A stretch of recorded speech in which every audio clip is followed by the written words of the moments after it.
Look, I don't know who needs to hear this, but being black is your superpower. But the narrative around blackness has always been one of struggle, one of being an underdog and overcoming something. And the underdog story is cool, but that's not our whole story. Our legacy is global, like literally touching all 7 continents, global. But instead of teaching us about the times we were kings, they teach us about the times we were in chains. So in this video, we're going to unpack what narrative are they pushing for us, what are they hiding from us, and then why does it matter today? How can we get back to living in our superpower, living in our kingship? Because we know knowledge doesn't become wisdom until it meets practical application. Hey man, I know nobody's here for the dramas at this point, but come on now, that gotta be one of my best ones. Like, come on now. Before I erase it, I just wanted to let y'all see that.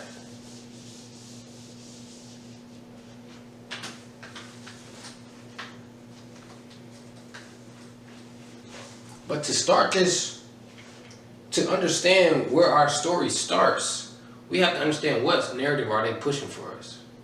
So what is the narrative that they give us? Because if you notice in school, our story always starts at slavery. Always starts at slavery.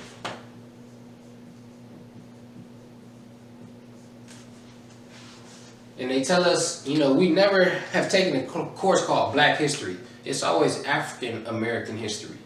And they give us the American history where black people got added into it. But what about before slavery?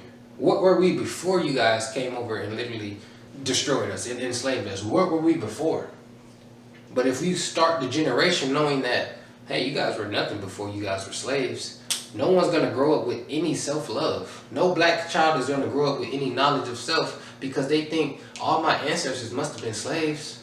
All my ancestors came from nothing. Without realizing that all of our ancestors were actually kings.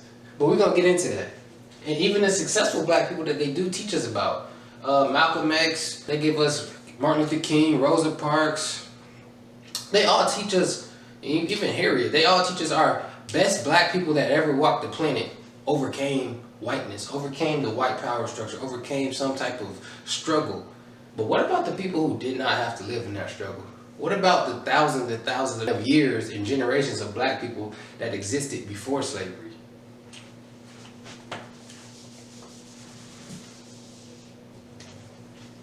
Well, the first one that we're going to get into is the Mali Empire. Now, the Mali Empire was home of and ran by Mansa Musa. If you don't know, Mansa Musa was literally the richest person to ever walk the planet Earth. In modern history, the richest person to ever walk Earth was a black man. They don't teach us this in school, obviously not.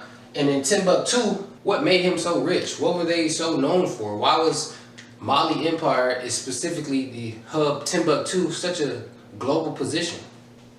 Because Mali was one of the first places to start the trade of gold, the trade of real seasonings. It's no coincidence that black people are the ones who know about seasoning. And it's kind of popular knowledge or popular knowledge that black people are the ones who know about seasoning, season food better because of slavery. But black people had to have a background of seasonings to understand how to use them. And the Mali Empire is one of the first times we see the globalization of seasonings. But they didn't just give us food and flavor, they also gave us law. They were one of the first cultures to implement a law system. They were one of the first cultures to study astronomy. They were one of the first cultures to have the astrolabe, which was one of the first tools used to measure the distance between stars and planets and how far they were from the Earth. This is the Mali Empire. And after the Mali Empire came the Moors. The Moors were the name for black people who controlled Spain and most of Europe for 800 years. I will say that again. All of Europe was controlled by black people for almost 800 years. And the Moors were a very, very sophisticated society. And the Moors gave us algebra. The Moors invented algebra. Not only did they create algebra, Moors gave us streetlights. The Moors were the first civilization to ever have streetlights. They had lamps all over the capital city.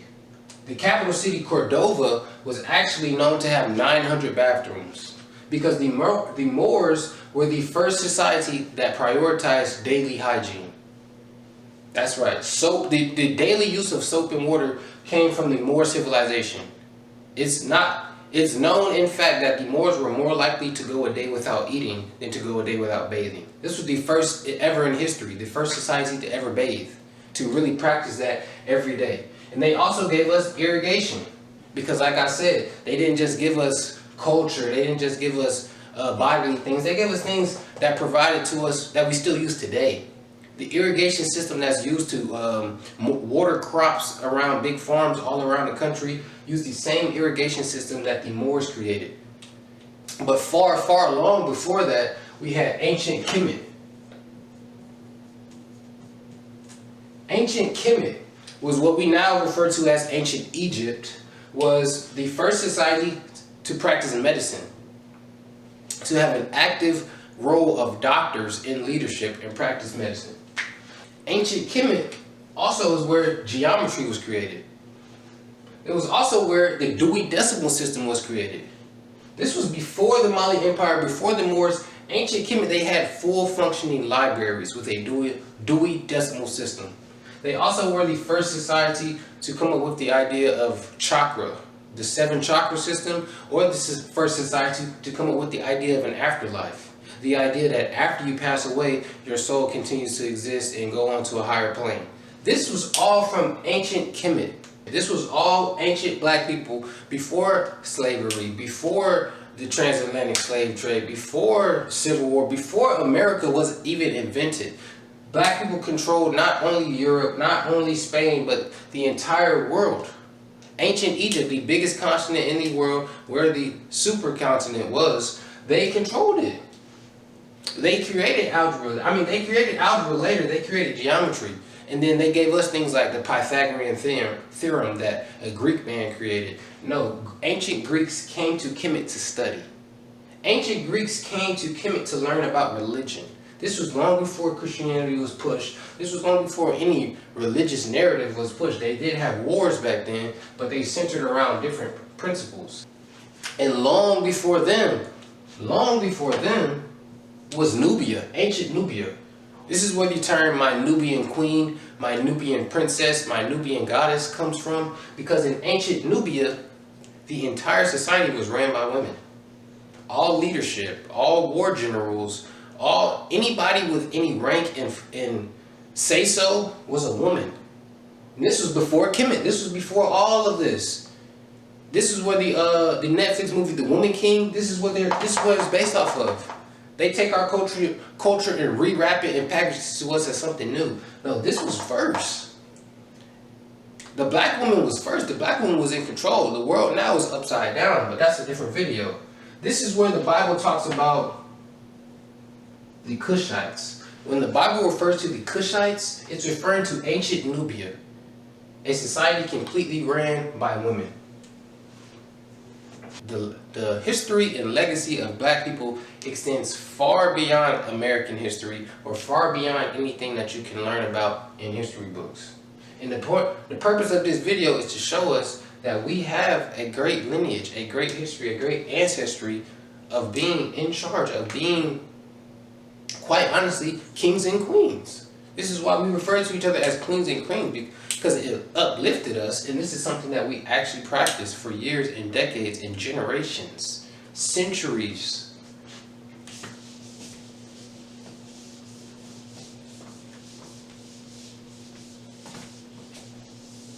But why does that matter now? Because clearly women aren't in charge, black people aren't in charge, we don't have our own empire, our own country. Why does it matter now? What can we do with that information today? The first thing I wanted to do with that was plant a seed in your mind. Because now you're going to go do research. You're going to go look up the things I said, the Mali Empire, the Nubia, the Society of Nubia, the Cushites. You're going to go research these things. But when you research black history, go farther. We're not just talking about civil rights. We're not just talking about the slave rebellions. I mean, that's a very critical part of our understanding, critical part of African American history. But what about African history? Who were we before we were slaves?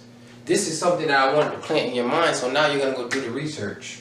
But once you do the research, it's going to lead you directly to this.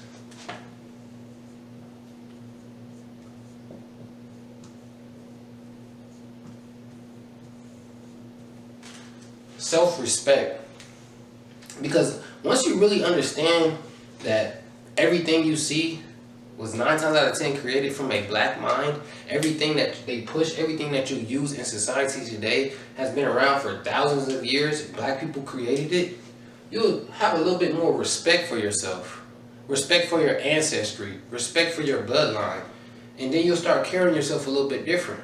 Because you start carrying yourself as a God, as someone who has the ability to manifest anything in their reality, as someone who controls their reality, but as someone who has a great history and lineage of literally ruling the planet.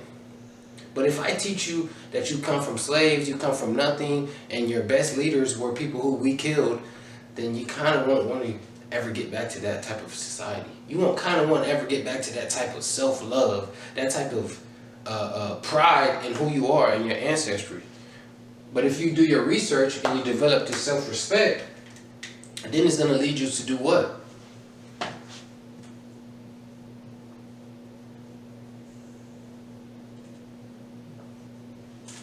Support and create. Support black businesses. Support black creators. Because you know, hey man, this is my brother, this is my sister. We used to be on top of the world. Now it's hard for him to get any likes. It's hard for him to get any money to his business. It's hard for him to feed his family. We should support each other. But then not only do we just support black businesses, let's create some more black businesses. Don't support black creators, become a black creator. Let's push it, let's take over. Let's push our market, let's push this narrative because we have enough BS. We have enough content full of guns, music, sex, violence, twerking. We have enough of that. Let's push something positive. Let's push some black history. Let's put some different narratives. Let's have some real conversations.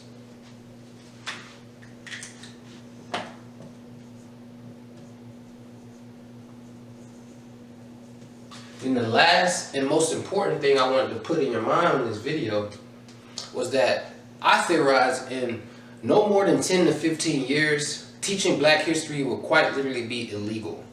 Illegal in the United States. There are certain states that have already taken it out of the curriculum, but I theorize in the next few years it will become literally illegal. So in order to teach your kid anything about black history, you got to know it yourself. You got to do your research, and you got to develop that self-respect, and you got to want to teach your kids. You got to want to teach them this because everyone talks about how this generation coming up is so gone and so lost. They're not lost. They just don't know who they are because nobody's teaching them. Because the people who raising them don't know who they were. So once we start cultivating this sense of love for ourselves, for our ancestry, for our bloodline, we will raise a newer generation of kids. A generation that loves itself, a generation that gives back and pours into the black community and builds the black Wall Streets up again all over the country, all over the world. So imagine what would happen once we all start to remember.